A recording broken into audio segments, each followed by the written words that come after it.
2 nights prior and directly before filming this message, Elaine had brought them both into the bathroom as it was time for their nightly baths. And once in the tub, she told them to play a game, one where they would place their heads beneath the water and blow out bubbles.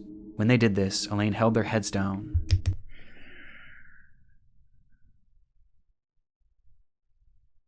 Are we live? We live. Yeah. Okay, so I ain't gonna curse, but these YouTube's darkest videos 7. That's good.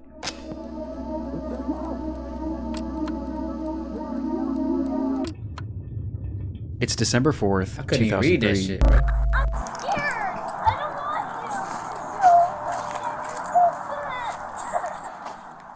want you. I'm gonna go try to get them to stop doing that. A police officer walking in a local park in Arlington, Virginia, is approached by a concerned family, claiming that someone in a nearby neighborhood had been shooting off a flare gun. The officer could hear it too, and following the sound, he eventually found himself at the home of 56-year-old James Yu. The man lived alone in his half of this duplex, and was described by neighbors as a recluse, known to exhibit unusual behavior. Across his social media, he made posts claiming that he was the victim of fraud at the hands of all sorts of government agencies, as he had a deep distrust of the US government as well as law enforcement, and he believed that numerous people were attempting to kill him, like his ex-wife, the FBI, and even his neighbors. His posts seemed entirely nonsensical, and so did many of his actions. In the months prior, he had covered up all of his windows with garbage bags and aluminum foil, and he even wrapped his trees in toilet paper. And though these actions are entirely harmless, on this day— That toilet paper, they look like fucking paper towels. And he even wrapped his trees in toilet paper. And though these actions are entirely paper towels right harmless, there. on this day, things were becoming far more troubling.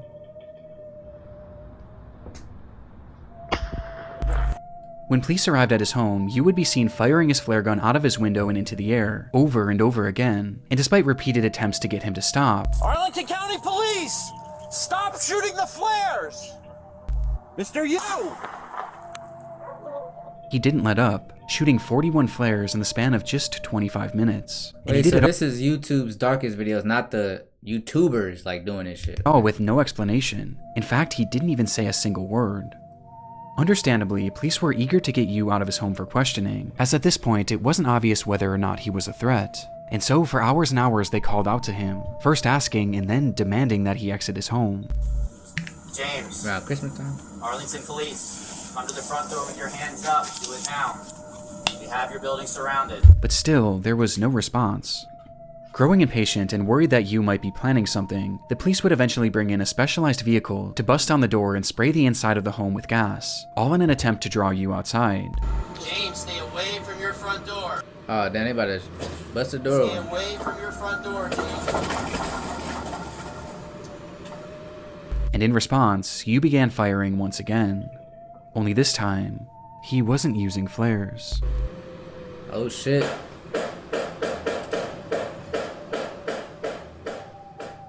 And instead, he was— Is he shooting at the truck?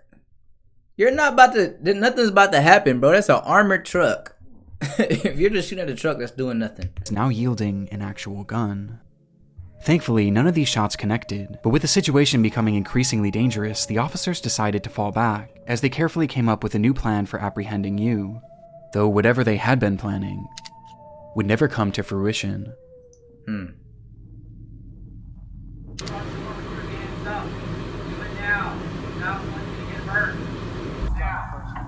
Yeah.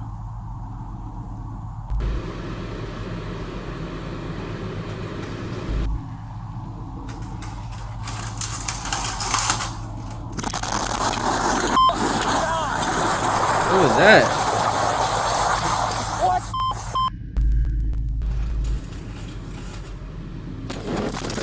Oh my god, he had a bomb? Bro, nigga blew up the whole building. Bro, who was living next door, bro? If I was next door, I hope they survive next door. I'd be so mad. Imagine you taking a shit, just chilling, and your neighbor James Yu decides he wants to fucking go crazy, shoot off flares and shoot off a real gun, then let a bomb off. That's wild, bro. In a split second, the home was gone, I need as a some massive reparations explosion for rang that out shit, from inside the house, reducing the entire structure to rubble. Inside the house, Yu had stored 55 gallons of gasoline in his basement, which he Oh saved my for that moment to God. ignite Look with at no that shit. warning Oh and no my explanation. Goodness. How many gallons? Based on the footage, for that moment to ignite, Yu had stored 55 gallons of gasoline in his basement, which he saved for that moment to 55 ignite gallons? with no warning and no explanation. Bro. Based on the footage, it's been theorized that Yu's actions were an attempt to lure police into his home so that he could then set off this explosion and take them all out along with his neighbors, as he genuinely believed that both parties were conspiring to kill him. Man, imagine they got kids, bro. Like, they got kids. And you just blowing up the whole building, like, bro. No motherfucking care, bro. No care for life at all. Boom, just fuck it. Like, that's your mentality right now. Though somehow, when the smoke cleared, no civilians or police officers had so much as been injured. All that was found in the rubble was the remnants of a single body. Is it him? Though for a moment, this wasn't the end of James Yu's story. Before that body could be identified, reports across social media began emerging showing that James Yu was somehow still alive. After the blast, comments were being made on what appeared to be Yu's YouTube channel, where he stated that this whole thing was a cover-up and that he wasn't even inside the home when the standoff started, which, looking back, we never actually see him, and we also never hear his voice.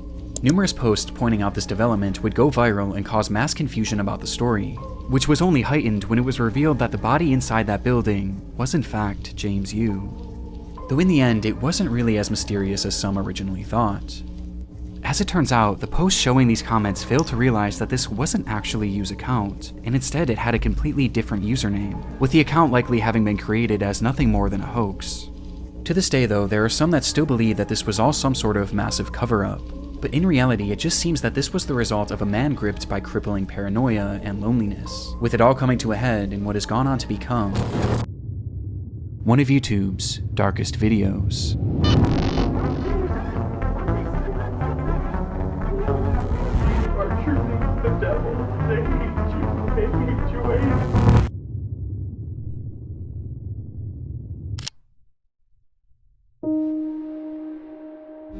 The internet is a dark and disturbing frontier. This year alone, countless people have fallen victim to high-profile data breaches, raising serious concern about personal information security. Ticketmaster experienced a breach compromising over 560 million of their customer records. But most alarming of all, the National Public Data announced that they too had suffered a breach, where a staggering 2.9 billion records were leaked, potentially impacting every single American. And these leaks included critical personal information, such as full names, addresses, dates of birth, phone numbers, and even social security numbers. If you haven't been taking your online security seriously, then it's time for a change. Well, thankfully I feel secure because It's an ad, bro. It's an ad.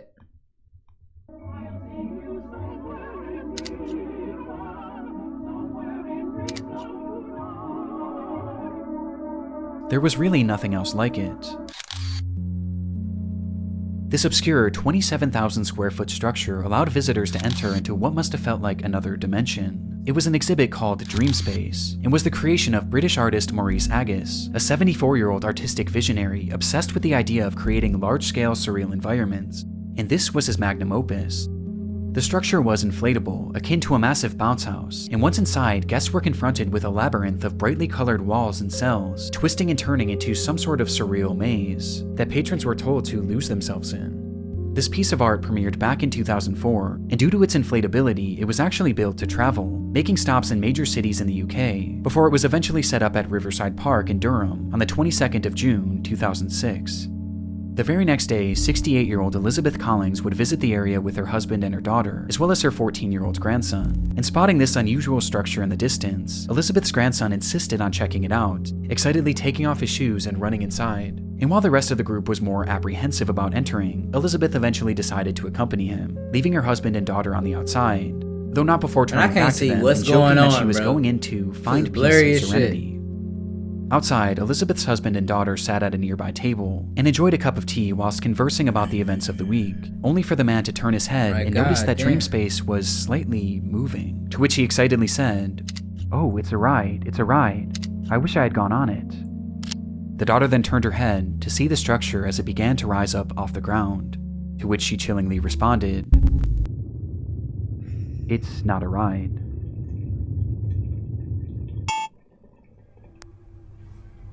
What happened? Is it a bomb in there too?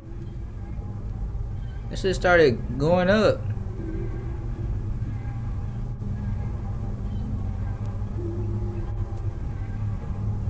Oh my god, it's a bomb in there, bro.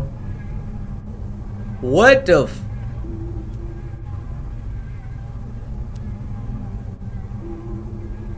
Bro, whoever's in there, dead, bro.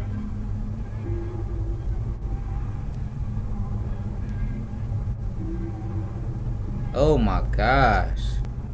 In that moment, Dreamspace had snapped from its moorings and was blown into the air by a massive gust of wind. Agus just so happened to be standing at the entrance as it began to shift, and noticing what was happening, he grabbed on as he desperately tried to hold down his entire life's work, though clearly this was of no use. And after being lifted in the air, his grip failed, sending him falling back to the ground below where he lay staring up at his creation that was now flying 30 feet above him. Bro. That's just from some wind?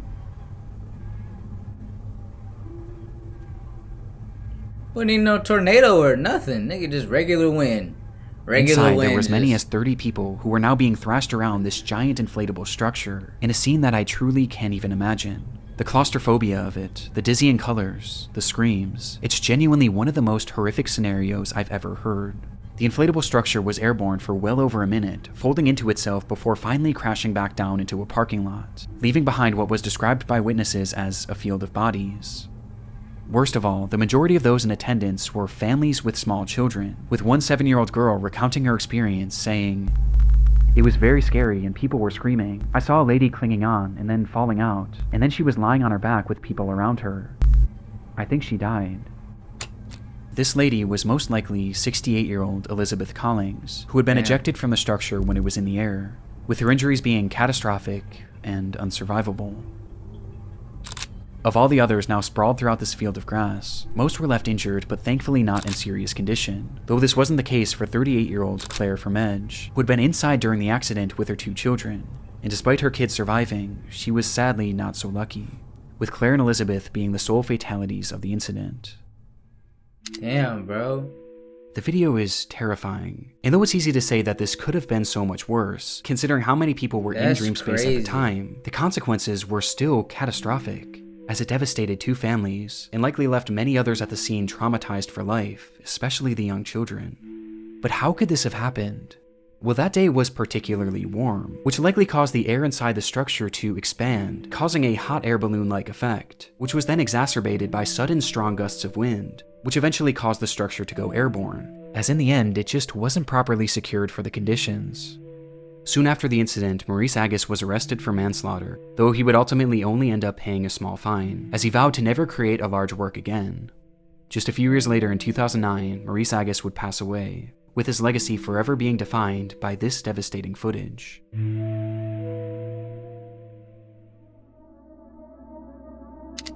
Happy birthday to you, happy birthday to you, happy birthday, Serena.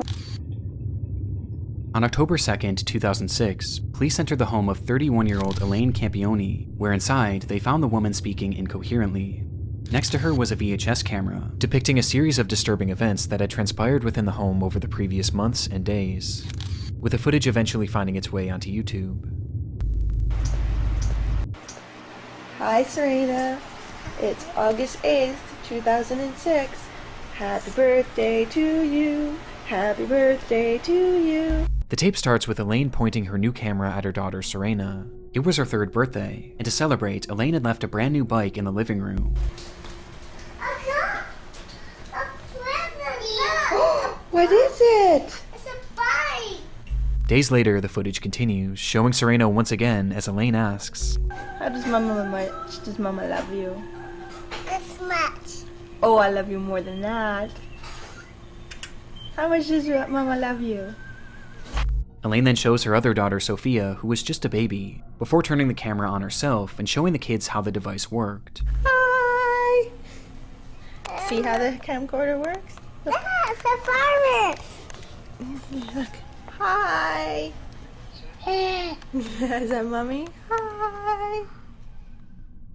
So far, the footage seems like nothing more than your standard family home videotape, and appears completely wholesome. Though with the next recording, the tone begins to shift, and things start to become slightly concerning. This is a deplorable, horrible, messy, filthy apartment that supposedly my 2 children and I live in, and it's just a horrible, horrible mess. Yeah. I think Diego Campion is totally in the wrong, and I hope he burns in hell for all his sins. The Whoa. same as Leonardo.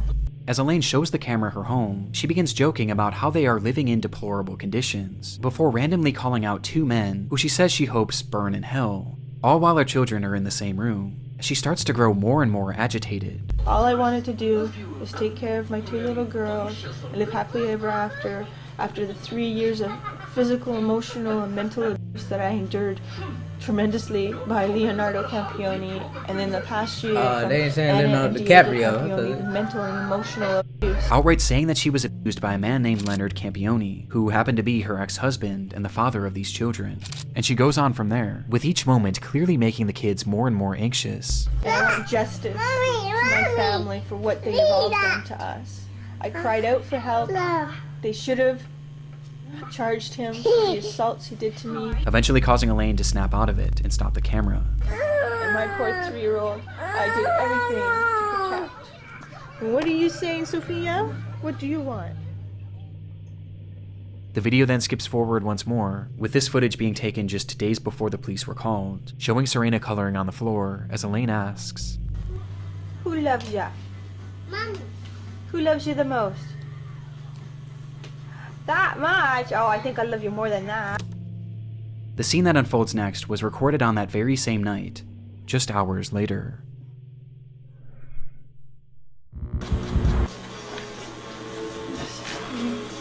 Recording this because Leo and I are very happy. Everything is gone. Gone. You wouldn't give peace. You wouldn't tell the truth. You didn't care about our babies. You didn't care about me. You care about yourself. Bro, don't tell me she did something to the kids. Don't tell me she did something to the kids, bro. Come on. All you did was hurt us. In the video, Elaine states that everything is gone, as Everything she is speaks to Leo gone. directly, accusing him of having ruined their lives with his constant abuse. You are truly the devil. And I hate you. I hate you. I hate you. I hate you. I hate you. I hate you. And I want you to know how much I hate you. Disturbingly, the children were nowhere to be seen in this footage, Bro, with Elaine eventually addressing she them did by something saying, to the God kids. believes me. And God's taking care of them now. Bro, she killed him? No. What did she do, bro? What did this lady do? You're protected by God. Thank God. And thank Him. Because there's no way I could have them with you. Nothing's good enough for you. It has to always be your way. Well, they're good. And you can have it your way. Your wife and your daughters are dead now. Whoa. Your wife and your daughters are dead now. So, she's the wife. She already saying the daughters are dead. What did she do, though? What did she do? We're all in heaven. Bro. According to Elaine, Oh my not only goodness. were her children gone, but she was too. She stops the recording soon after. Despite saying this, the camera would actually start up one more time, where Elaine describes how she was still alive, despite having attempted to OD, which prompted her to call the police. She killed When officers the kids, arrived at the bro. home, both Serena and Sophia were found laying in her mother's bed, holding hands and wrapped tightly in rosaries. Neither of them were alive. 2 nights prior and directly before filming this message, Elaine had brought them both into the bathroom as it was time for their nightly baths. And once in the tub, she told them to play a game, one where they would place their heads beneath the water and blow out bubbles. When they did this, Elaine held their heads down.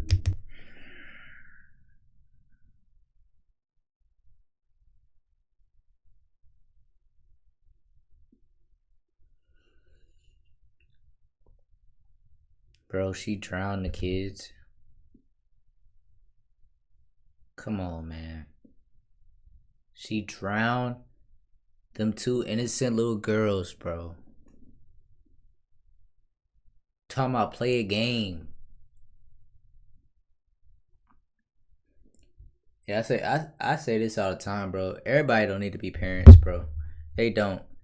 They don't, bro. How could you do something like that, bro? I don't care what mental state somebody that you dealing with put you through. You don't take that out on the kids, bro. You don't make the kids go through that. You try to make sure that they good no matter what, bro. That's crazy. And she didn't let go until she was certain they were gone. This footage is some of the most disturbing that I've ever seen, as we get a glimpse into Elaine's descent into madness in the moments directly before she stole her children's lives. But all of this leaves one obvious question. Why? Well, it was noted during her investigation that the abuse she alleged from her ex-husband Leo seemed to be very real and well documented over the years, leading to Leo not being able to see his children for over a year, with this causing the two to separate, which is when Elaine's mind began to deteriorate. She began believing that people were following her and were going to kill her, with this fear of people eventually shifting to a fear of aliens, as she claimed to have seen them on numerous occasions, believing they were following her. Because of this fear, she refused to let her children out of her sight, not even allowing her own parents to look out. She let them out of her sight. Not letting her she did not let the kids out of her sight. But she drowned them. Why? After them, causing her to become so attached to these children that she genuinely began to believe that they were all one entity, which made things incredibly concerning when she became suicidal and eventually attempted to take her own life. Despite Leo's more than troubled history, he had supposedly turned his life around in the years leading to this footage. She should have just took her life, her own life, and gave the kids a chance to live, bro. Gave them a chance. Like, they didn't ask to be here. You know what I'm saying? Like, for that to happen is crazy. Like, take your own life, and hopefully somebody find them kids. They have a better chance than you just drowning them. And was eventually allowed to start visiting the children on a limited capacity. And seeing the children and seeing the way their mother was behaving, he began to grow incredibly concerned, and eventually attempted to gain full custody. And it was this bitter custody battle that seemed to be the ultimate factor that led to Elaine ending the lives of her children. God's taking care of them now. He's protected by God. Thank God. And thank Him. Because there's no way I could have them with you. Elaine Campion would be charged with 2 counts of murder and would eventually be sentenced to life in prison with the possibility of parole after. Possibility of parole? That's what I'm saying about women going to jail, bro. They get more leniency. If this was a guy that did it to his kids, he's getting executed, bro. He's getting executed. He's getting death. Like, for real. If he killed both of his kids and then tried to kill himself and that didn't work out, he's definitely getting life, bro. Talking about some possibility of parole. Did you hear that, bro? The possibility of parole. For what? Charged with 2 counts of murder and would eventually be sentenced to life in prison with the possibility of parole after. Okay, life in prison with the possibility of parole. Why? No. Death. 25 years. Today, she's held in a minimum security prison where she's free to leave once every weekend to attend church and other functions. Oh my God. She's able to... Bro, if this does not show you right here that it's totally different for men and women when it comes to the justice system, bro, there's no way a man would get life with the possibility of parole and get to go to church on Sunday, bro, and leave the facility. There's no fucking way. No way, bro. But this is how it is, bro. This is how it is. That's insane.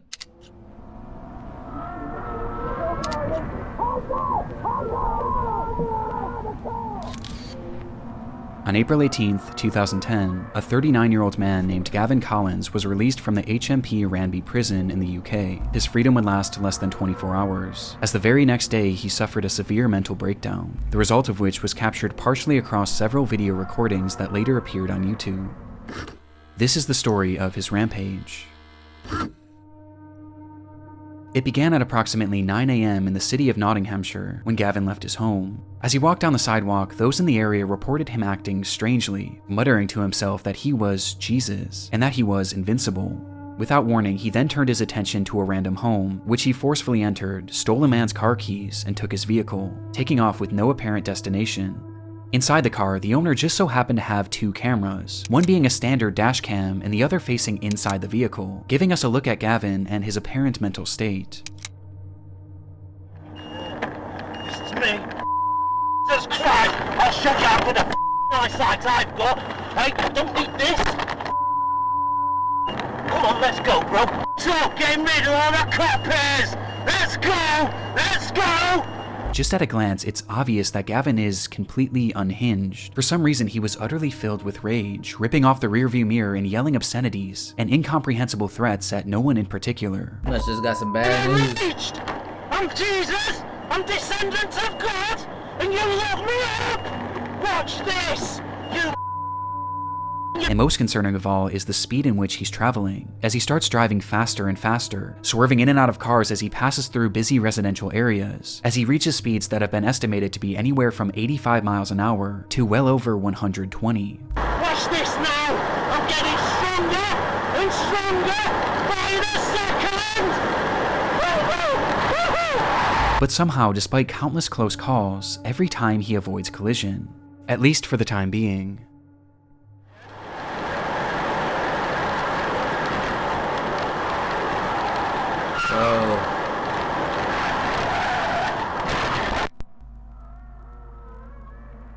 In an instant, Gavin smashes the vehicle into a brick home at full speed, with the impact being devastating. And yet somehow, through the destruction, Gavin was not only still alive, but completely unharmed, and also completely unfazed. He pulled himself from the wreckage and immediately turned his attention to a woman driving nearby, and within moments he had forced his way into the vehicle, and was behind the wheel once again, continuing this deranged driving spree, until once again, How his car he not crashed. die? And much like the initial collision, he survived, walking away unscathed before turning his attention to another random home. In pursuit of stealing his third vehicle, he grabbed a nearby concrete slab and began to smash through the home's doors, bloodying his hand in the process, before eventually making entry. Inside, where a mother and her So this nigga crashed at 100-something miles an hour. Didn't get hurt at all. Then he's able to walk into somebody's house. And now he about to do something, bro. two children, one of which was 5 years old, and the other wasn't even a year. Gavin approached the terrified family, yelling and demanding that the mother give up her car keys, telling her that he was Jesus and that, because I am Jesus, I will kill you if you don't give me the keys. What the Without hell? hesitation, she did as he said. Gavin then went to each member of the family, and with his injured hand, he drew crosses on their forehead, out of his own blood, before taking off with his third stolen car.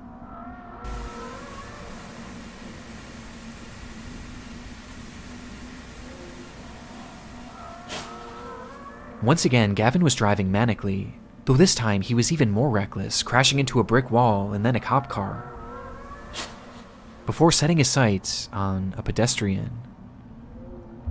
While speeding through a neighborhood, Gavin would see a man standing innocently near a bus stop, and for whatever reason, the sight of this man enraged him, causing Gavin to slam on the brakes and reverse the vehicle, stepping on the gas as hard as he could, and crashing directly into him, leaving him lying there with devastating injuries.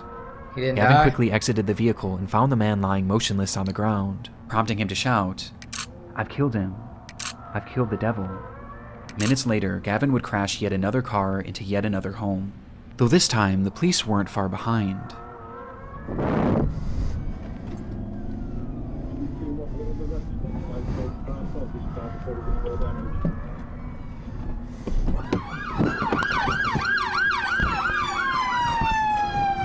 Yeah, get him, bro.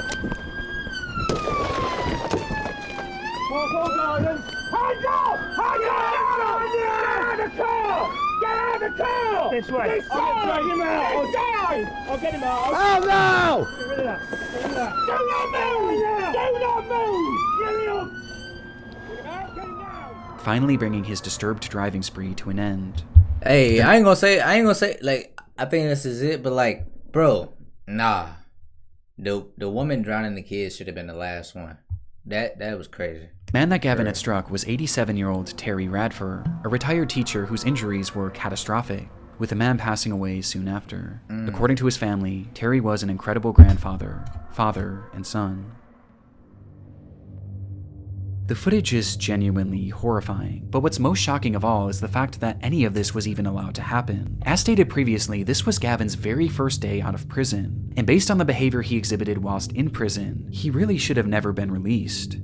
Gavin was granted an early release in March of 2019 for charges based around burglary, but just as he was set to be freed, it was discovered that he had submitted an adulterated drug test, which caused his case to be re-examined and resulted in his release being postponed. In response, Gavin lost his mind. Later that month, he assaulted a prison guard before spraying him with an unknown liquid that contained bleach, before proceeding to set his cell on fire. Okay, so I'll take back what I said earlier, because they let this nigga out.